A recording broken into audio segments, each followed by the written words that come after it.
कोटे दारवा कोटा में पीडी सीवा कुखी में बताओ। अब उनका क्या समझावा है? एक बात जान लीजिए, ऊपर भगवान तो नीचे प्रधान, बीच में सब झंडू। अब तो क्या छोड़ा जाए तो बात मोबाइल में ढेर समझ। और ये कृष्णा यादव प्रधान जी पुत्र डॉक्टर महेंद्र यादव पूर्व प्रधान धनापुर जौनपुर की धरती से पुनः 200 रुपए का पुरस्कार देकर अपने बच्चे का हौसला अफजाई किए हैं। बहुत बहुत नमन का प्राण आशीर्वाद है। अवश्य कलाम में कामयाब रहे, दिन दुगना शोभनी तरक्की करते रहे। एक स्वर से सभी सकल पंच की नमस्ते। गाने वाला बेहतर नहीं होता है, सुनने वाले बेहतर होते हैं दोस्त।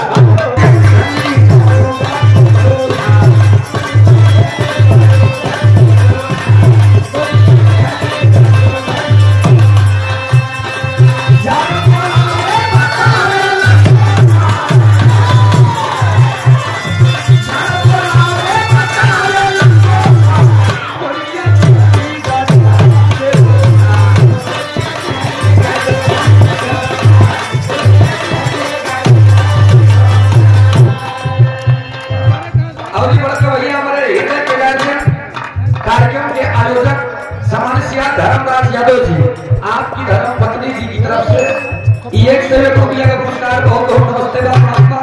आपके पिछड़ों में कोटि कोटि नमन बा प्रणाम।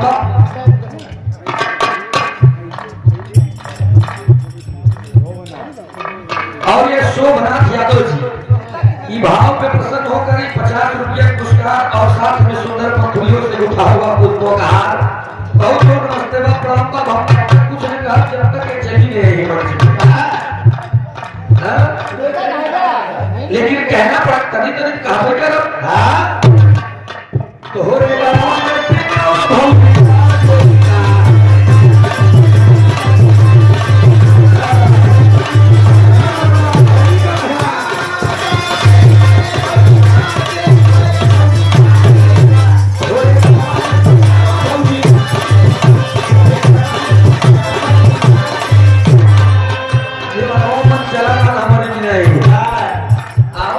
धीरे धीरे चालू करते हैं।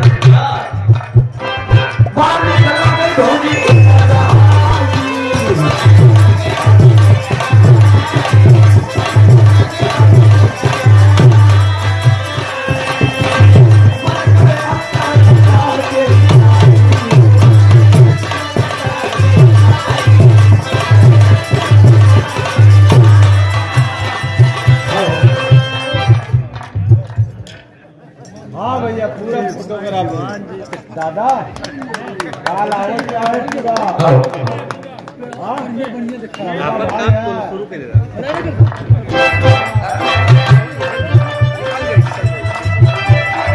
एक जोरदार ताली बजा करके हम लोग सम्मान करेंगे। बहुत बहुत हमारे विद्वान जी पूरा फिर से 500 रुपया का पुरस्कार और सोनल पंखुड़ियों से उठा हुआ पुष्पों का हार।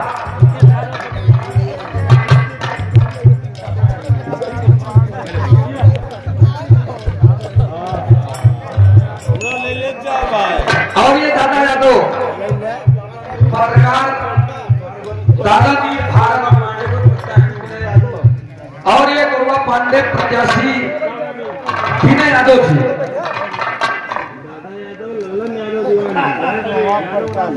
और ये यदुकुल शिरोमणि यदुकुल नंदन श्री दादा यादव और ललन यादव दीवान जी। क्या बात है। पुनः ये हजार रुपए का पुरस्कार देकर आप लोगों ने सम्मान किया। बहुत बहुत नमस्ते बा प्रणाम। आशीर्वाद हम अच्छे कला में कामयाब रहे।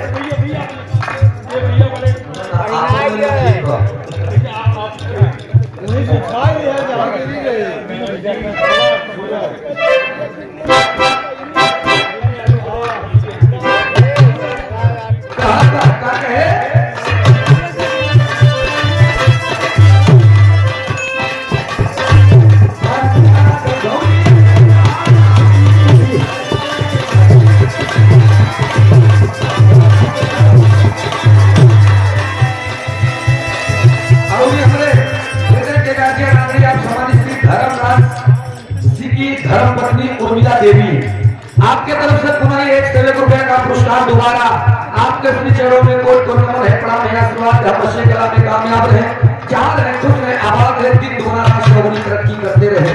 मंदिर शुक्रगुजार कहना है मां साहब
कबीरदास की उल्टी बानी बरसे कम्बल भीगे पानी बाभन के उल्टा क्या मुंह इंगरी बांधे कान आवा आवा भैया कहना पड़ता नहीं मेरे बात से ध्यान जाए आप लोग एक बात पे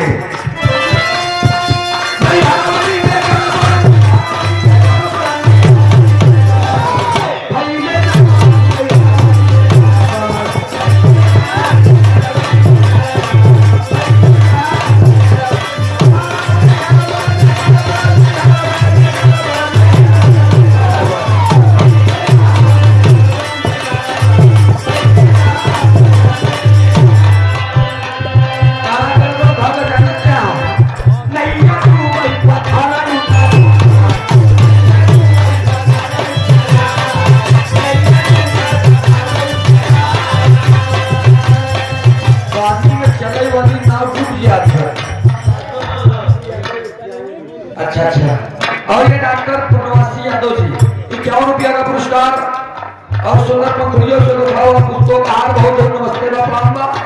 और ये साधु यादव जी हमारे कार्यक्रम के आयोजक मानी धर्मराज यादव जी के कार्यकर्ता 1 रुपया का पुरस्कार बहुत बहुत नमस्ते बा। आशीर्वाद हम में कामयाब रहे जहाँ रहे खुद रहे आबाद रहे।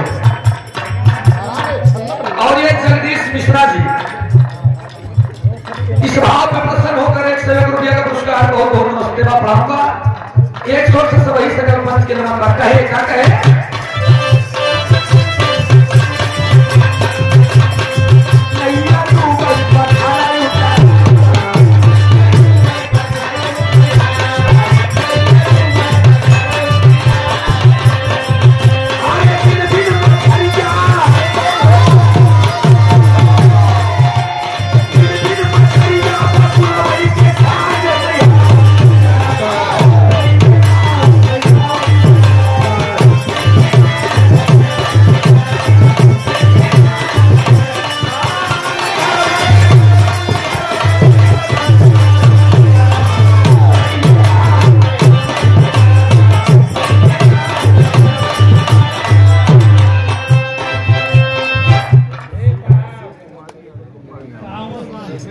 और आखिरी आप सम्मानित श्री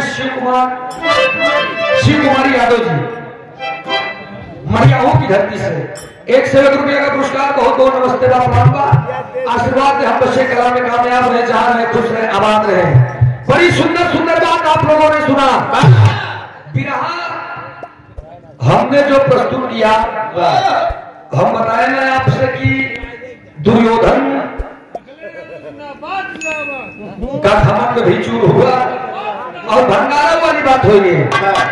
उधर से भी बिरहा शुरू हुआ थोड़ा सा दूर से शुरू हुआ और खत्म कहा हुई कहानी जाकर के भीष दादा भीषम पारों के ससैया पर लेते थे और इच्छा मृत्यु का वरदान उनको मिला था कि जब तक मैं अपने स्वयं न कह दूं कि अब मुझे इस दुनिया से ले चलिए परमात्मा तब तक मेरी आत्मा मिट्टी में विलीन नहीं होनी चाहिए।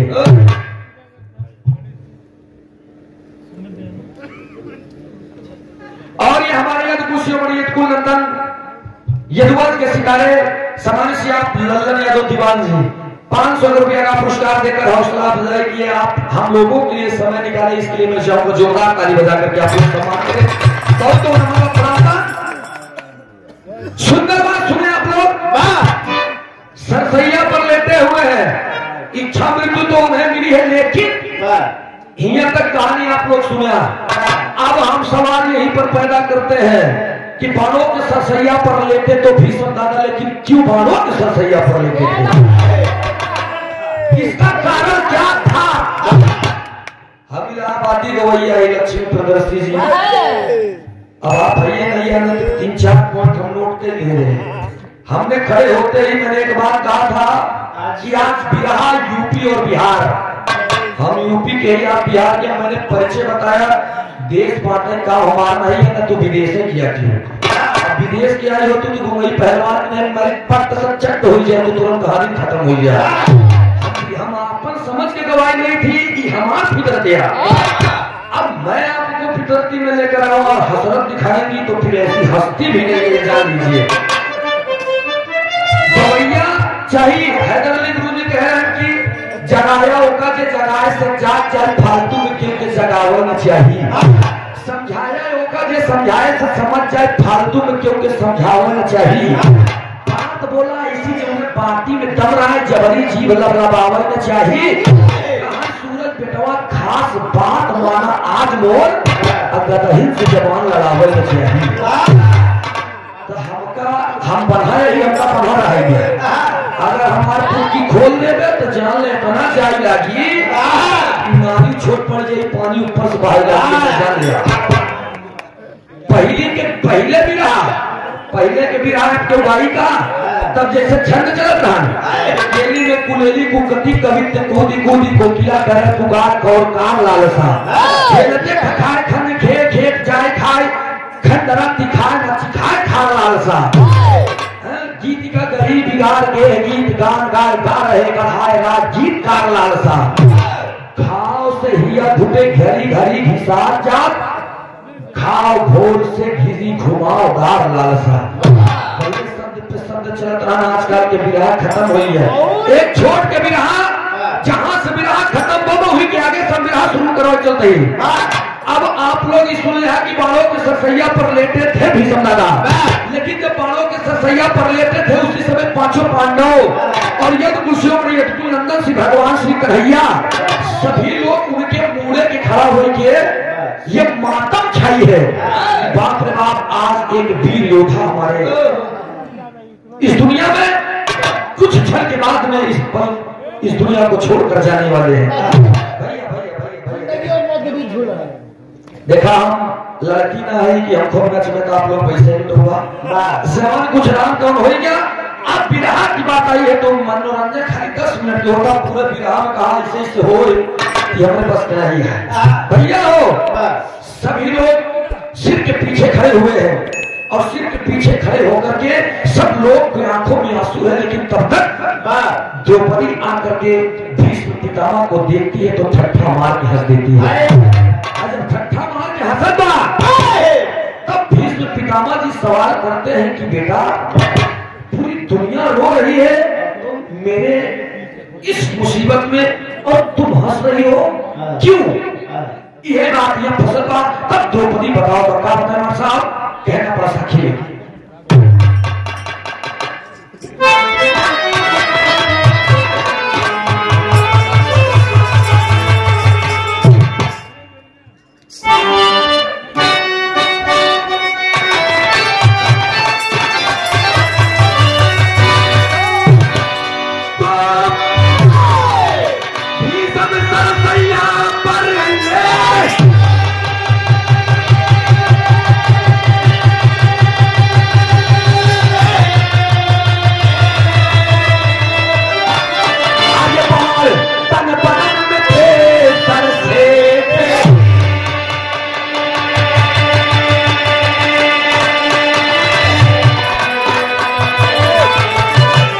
बेटे द्रौपदी से कहते सासुगा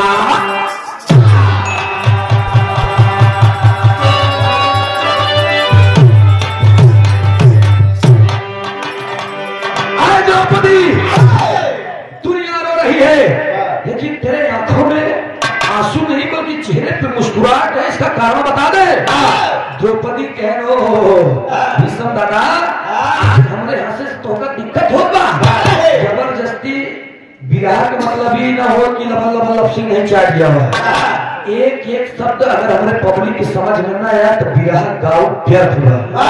एक आप जान ले कहानी जोन गाओ शुरू से अंत तक आप लोगों के समझ में नहीं आई तो कहा जुगनू के खाना एक एक बात समझ में आई।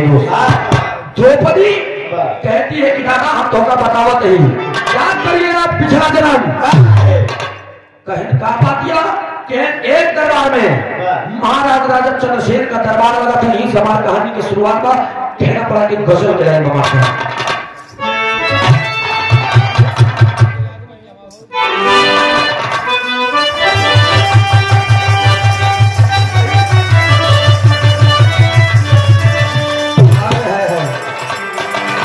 दोनों गायक दोनों गायिका से दोनों नायिका दोनों नायक से कहे, दोनों प्रेमिका अपने प्रेमी से कहे, दोनों मासूका अपने मासूक से कहे। देख के कहा इतना बनाए ठहरा के कहा जा करूं लड़का तो हमारे ग्रह मिजाजी है लड़का कहा कि हम बना ले तो सी का मतलब लड़किया कहे कि सुना हमका तोरा से प्रेम बा। जब लड़किया इतना कहता लड़का तुरंत रिप्लाई कर दे।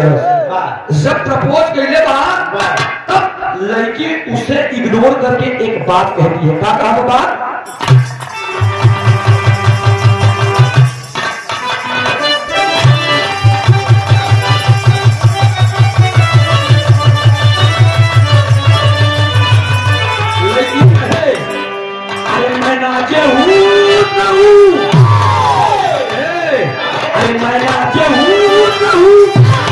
अरे तुम मेरा ये तराम करो, अरे जवानी है मेरा मुझे सलाम करो।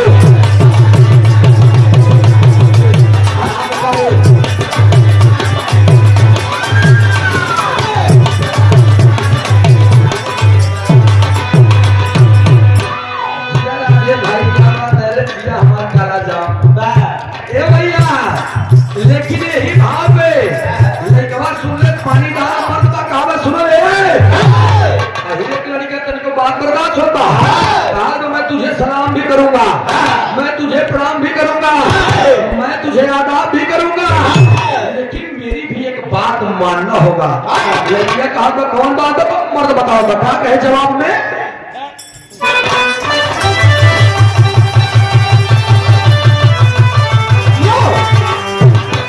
अरे तुझे सलाम करूं तो तू मेरा भी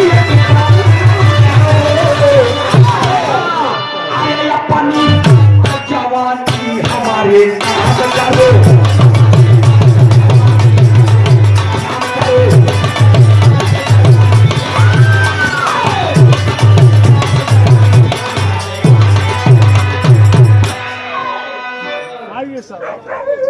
और ये विजय यादव प्रबंधक अंकुरण स्कूल ऑफ लीडरशिप शगड़ाहा जौनपुर की धरती से 1 से 1 रुपया का पुरस्कार लगभग जब से आप आए हैं हजारों हजार रुपए का पुरस्कार देकर हौसला अफजाई किए हैं।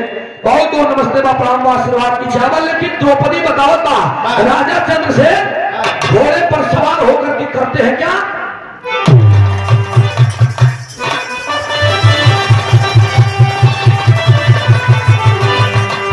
अरे राजा चंद्रसेन जी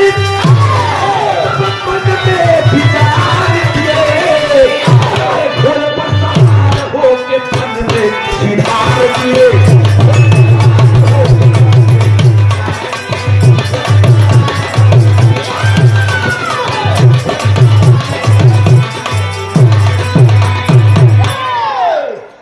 राजा चंद्रसेन घोड़े पे सवार होकर के चल दिए जंगल में। और जब जंगल में गए तो बियाबान जंगल में कि पेड़ मिला आगे आंवला के पेड़ रहन आंवला की वही पेड़े में घोड़ा अपन बांध दे।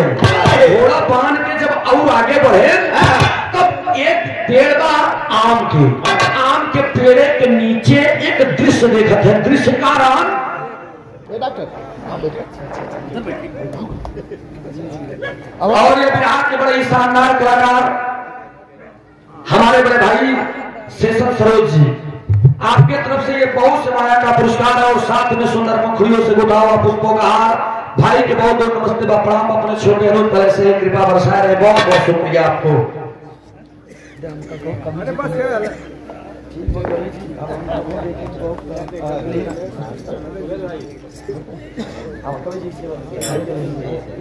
और ये कलम के जादूगर तो ढेर जरे हैं भैया। और ये आप लिखते हैं तो हम कलाकार मंच पर अपनी शोभा बनाने का काम करते हैं। तो आदरणीय आप सम्मानित श्री आप हमारे कवि जी श्री सुदामा कवि जी, हमारे शेषन सरोज भाई के साथ अधिकतम आप संगत करते हैं। ये बहुत से माया का पुरस्कार है, ये पुरस्कार नहीं आपका आशीर्वाद है। सुंदर पुत्रियों से गुथा हुआ पुष्पों का हार। बहुत बहुत नमस्ते व प्रणाम। समय देखते हैं हम 25 मिनट में विराह खत्म करो। वो क्या है छोड़ के मणिलाल यादव गिट्टी बालू वाले, क्या बात है, जेकर बनवावत हो घर भैया से संपर्क करें तो 4 रुपये कम में हो जाएगा। 101 रुपये का पुरस्कार। नमस्ते प्रणाम आशीर्वाद की चाह बात। ए भैया राजा चंद्रसेन जब अगवा गए ना तो दृश्य क्या देखते हैं कहना पड़ना जब के लाइन में।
ए भैया चंद्रसेन राजा पहुंचे, देखें पेड़ के नीचे नागिन और नाग डांस करते हैं। खूब बढ़िया एकदम मस्त होकर नाचत आने समय तब तक राजा चंद्रसेन उनको देख गए। और जब देखे ना तो जा करके राजा चंद्रसेन के मन में एक उमंग उठेगा। राजा चंद्रसेन अपने मन में एक गाना गावे लगे। कौन गाना गावे लगे साहब?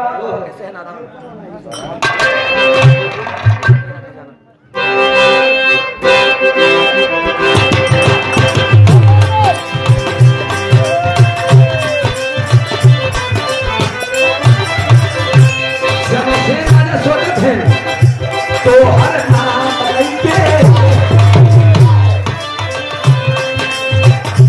तो हर नाम लेके थोड़ा है जमा, थोड़ा है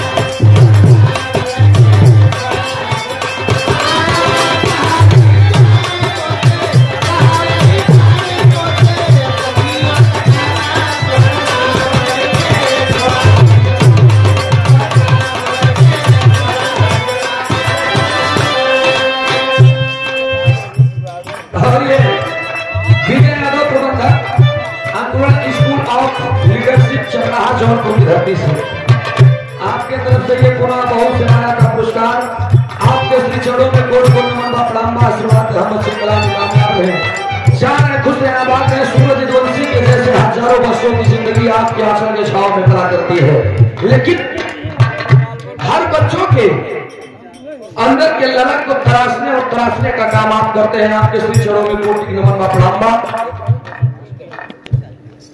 और ये यदकुल श्रीमणी यदकुल नंदा श्री राजकुमार यादव जी बरेठी जौनपुर की धरती से 1 रुपए का पुरस्कार बहुत बहुत नमस्ते बा प्रणाम आशीर्वाद की चावा बगल में शिवराम एक ऐसी सरजमी है जहां पर यादव बिरादरी के तमाम अध्यापक हुए हैं और हमको लगता है कि सैकड़ों अध्यापक से ज्यादा एक ही गांव में मिलेंगे ये जोरदार ताली बजा करके आप लोग सम्मान करेंगे ऐसी हस्ती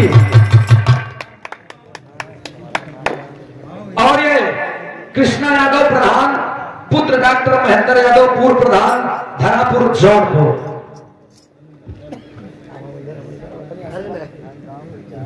अब आप सोचिए अब थोड़ी सी जानकारी बड़ी बात जब मैं कक्षा 3 में था तब मैं जीके प्रतियोगिता लेता था और जब जीके प्रतियोगिता ले रहे भैया तो आप जान लो हमें 27 नंबर पे एक सवाल आया टिके लगावे ग्रहण कि गांव का प्रथम नागरिक कौन होता है अब हमें 4 ऑप्शन आए विधायक सांसद बीडीसी प्रधान हम एक बार 3 में रहती माके ना काम करे हम सोचे विधायक जी रे आवत तो मर बोला था अब खूब पिस्तौल और बंदूक राइफल लगा हाथ में बनाई लेके तो हो सका तो पूरे गांव के प्रथम नागरिक वही होती फिर हमके लेकिन यार गांव पूछेगा जब हमारे लोग झगड़ा हो तो प्रधान जी आया हुआ था थोड़े बचपना के याद आ गए कि जब हमारा माँ बाबू झगड़ा अच्छा तब हम वो अपने जीव को मनाए और प्रधान वाले टिक लगाए थे 1 हफ्ता बाद हमका 2 नंबर मिल गया लेकिन जब 5 साल बीत गए डीजम सुनने लगे गावे लगे भोजपुरी दुनिया वाले की प्रधानवा के रहर में कोटेदारवा कोटा में पीडीसी में कुखी में बताओ अब उनका क्या समझावा एक बात जान लीजिए ऊपर भगवान तो नीचे प्रधान बीच में सब झंडू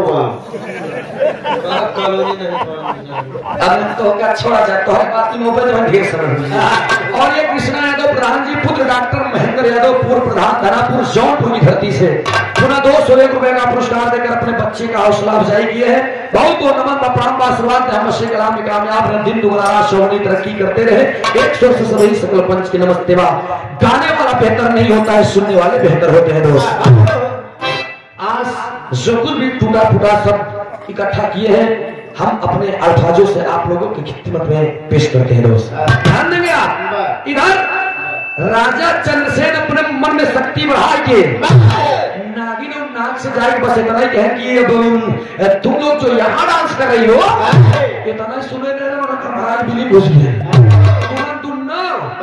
जब बिल्लियों में घुस गए तो चंद्रसेन दिमाग लगाए वही के ऊपर एक पेड़ जो हमारा पेड़ धान वही पेड़ों पे बैठ के झांक अब नहीं कर रहा है अब नहीं कर रहा है अब नहीं कर रहा है अब नहीं कर रहा है अब नहीं कर रहा है अब नहीं कर रहा है कुछ देर के बाद जीव लुबान भर अच्छा बोलन दोनों जीव लुबान ना तब बाहर जैसे आए तो राजा चंद्रसेन वही के बिल्ली पे कूद गए कूद के हम गोल लगा खड़ा हो गए कहता तुमने उसे खड़ा हो गई छठाई ना गिनना दोनों खड़े हो गए और दोनों कहने लगे कि महाराज क्या बात है कहने हम तोहरे भलाई करे आई है तू लोग कहाँ फाने हैं कहे का चाहता तो बताओ थे का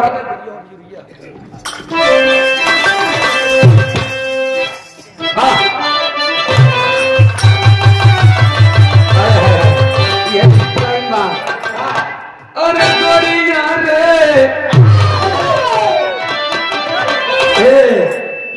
ये काट दिया ई गायन के उस्ताद रामदेव उस्ताद कि गोरी गोरी बिजुरिया कहागिरी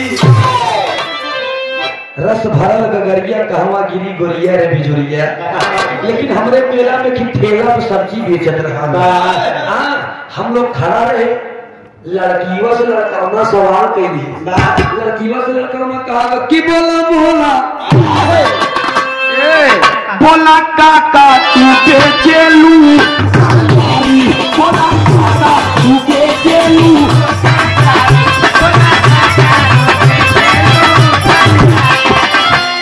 ये दुकानिया लागत बात सरकारी, अरे बोला काका तू बेचेलू तरकारी।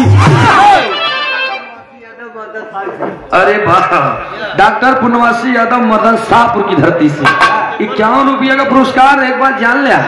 अहिर बिरादरी के क्यों हेरे न पावे हेरे, अगर हमारा अहिर बिरादरी खाली एक मामले में सुधर जाए, बस केवल एक मामले में, ये अगर 20 लीटर दूध ले यहाँ, अरे ठीक है पानी दुनिया मिलाओ तो पंडित जी से हमसे हो, ये सेक्टर नंबर 17 में हम अपने दुकान पे बैठे रहे, हमारे मामा दुकान खोल रहे चाहिए के, और वही हम बैठे रहे, बड़ी दुकान रही, तब तक आई गए पंडित जी बगल में पटरा बैठा, हमें कहती बैठा रहे, तो कौन सी कहनी बतावा तू कौन बिरादरी यहाँ, तो हमारे मामा के मुंह से निकला कि हम कौन बिरादरी, हम तो आए भाई संगम में बिरादरी इसका मतलब, तब तक उनके मुंह से निकला, लेकिन एक बात जल रही हिरान बा, तो हम मोबाइल चलाते रहे, मोबाइल धर ले, हम के हाँ बाबा, उनसे पहले हम बोल रहे, हम के हाँ बाबा हिरान बा बहुत बड़ा क्या तू कहाँ की रहे वाला, हम के वहां की रहे वाला है कह, लेकिन यही यार कोनो वही बिरादरी की मनई है, 70 रुपये लीटर दूध देते यार, जबरी पानी दे ले रहा था, हम कहे कह सबके ऊपर विश्वास कर ले,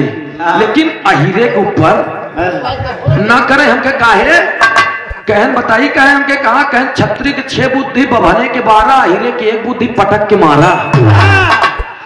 अच्छा हम बहुत गौर से सुनत रहे, हमके यार तो गजब बेइज्जती कराए, या तो बड़ाई हम गवैया यही।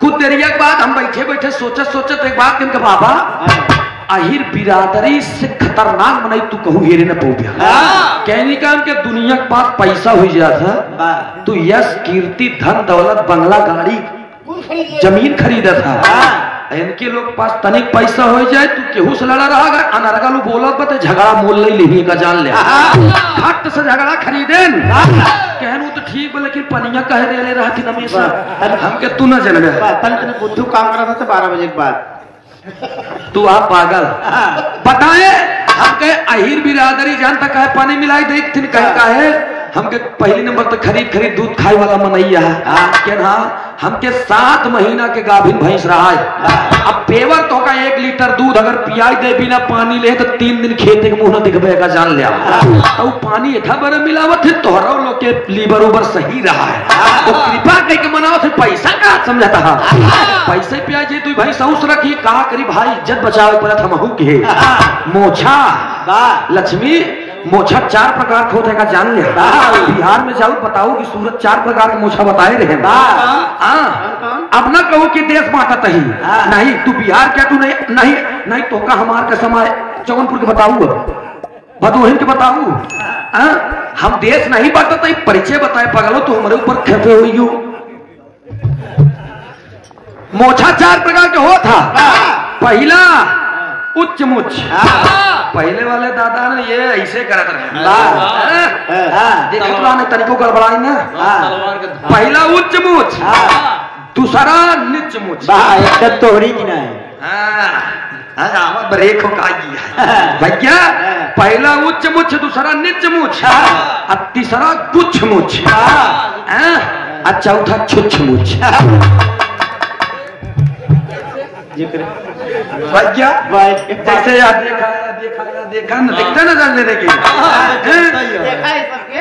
पहले 3 कोर्ट रहन, हाई कोर्ट, सुप्रीम कोर्ट, एक हमारे लोग के पहने वाला कोर्ट, पगला तब का जाना तू कहे एक कोर्ट और बा, वो कौन है, वो पेटी कोर्ट, यार और विजय यादव प्रबंधक अंकुरण स्कूल ऑफ लीडरशिप चमराहा जौनपुर की धरती से, जहां तक विराह जगत है वहां तक आपका नाम है, और विराह जगत में इस तरीके से रुचि रखने वाले आप जैसे स्थिति ढूंढने पर नहीं मिलेंगे। बहुत बहुत नमन प्रणाम बा। 1 रुपए की कलम में बहुत बड़ी ताकत होती है, गुरुदेव आप जान लीजिए। हमारे जैसे तमाम सूरज आपके स्कूल में पढ़ाते हुए हैं, हम तनी गवैया हुई है, आप लोग बुलाए देता आज के दौर में किसके पास इतना समय है कि क्यों बोले जबरदस्ती और लोग बैठ के सुने। हम बड़े सौभाग्यशाली हैं कि हम बोलते हैं और आप लोग बैठकर अपने बच्चों को सुनते हैं। ये इसी बड़ा और का चाहिए उनका। 1 रुपए की कलम में बहुत बड़ी ताकत होती है। वही 1 रुपए की कलम अध्यापक के हाथ में जाती है तो बच्चों की जिंदगी बनाने का काम करती है। वही 1 रुपए की कलम जज साहब के हाथ में जाती है तो जिंदगी और मौत का पैगाम लिखने का काम करती है। वही 1 रुपए की कलम कवि के हाथ में जाती है तो गागर में सागर भरने का काम करते हैं। वही 1 रुपए की कलम से लव लेटर लिखता है, प्रेम कहानी चालू हो जाती है। नहीं जानता ना, ये पढ़ा लिखा छिछित है। एक और प्रेम करे भैया हो तनिक कहानी से ध्यान ना हटे। और ये सूर्यमणि यादव सेठ जुगेश चंद्र यादव प्रधान जी चमराहा की धरती से 200 रुपया का पुरस्कार। बहुत बहुत नमस्ते बाप प्रधान जी। आप लोग के जमाने के उगाना रहन जब बहुत अच्छे से आप लोग सुनत रहा हो गया, इतना रसील रहा या सलील न रहा। हिंदी गाना लाल दुपट्टा उड़ गया मेरे हवा के झोंके से। कितना जाने मर गए कोरोना खोखे खोखे से। एक बाद एक गाना और रंगनी भैया कि साजन मेरा उत्पाद है। शुगर हो गया 6 महीने से बीमार है। एक गाना हम जब भैंस चरावत रहे तब गावत रहे।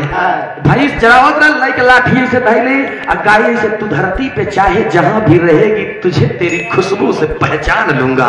वाह, ये कुत्तों वाली हरकत करने लगे आदमी, कब से सूंघने लगे सब। मैं जेब सुधर जेब तो का कुछ पता बा। Love is God and God is love. Love is great. खिले के चलैया 1 मिनट में तरी 2 मिनट हमें सी बात के लिए हर बात पे काट रखे। कई तक पढ़ा बच्चे? 40 तक। अच्छा 40 तक कैसे पढ़ा?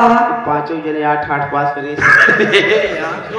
अच्छा 8 5 40 तो चारों जने के 5 जने के इकट्ठे मार्कशीट बनवाया गया। तोरे मामे पूरा हकदार।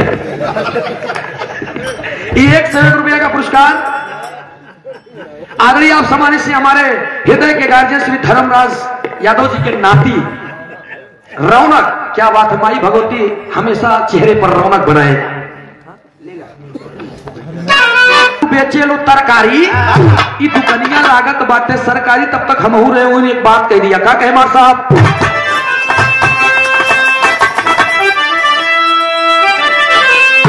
अरे लेला लेला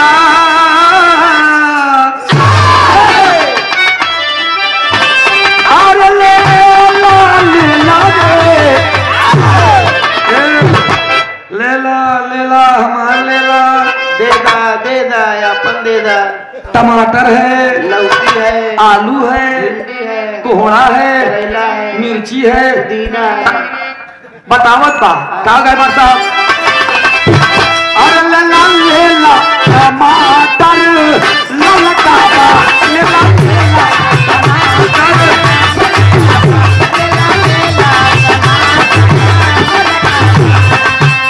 आलू गोल गोल भाटा ललका बा। आलू गोल गोल भाटा ललका बा लेला लेला टमाटर ललका बा।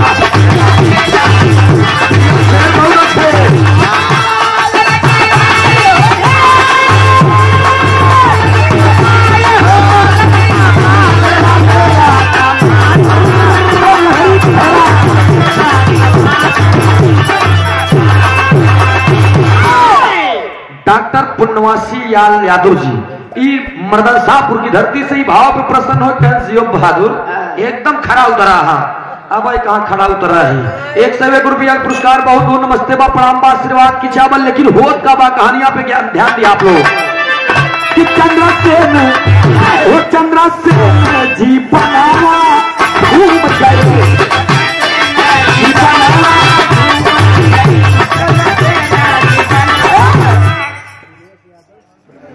हाँ जैसे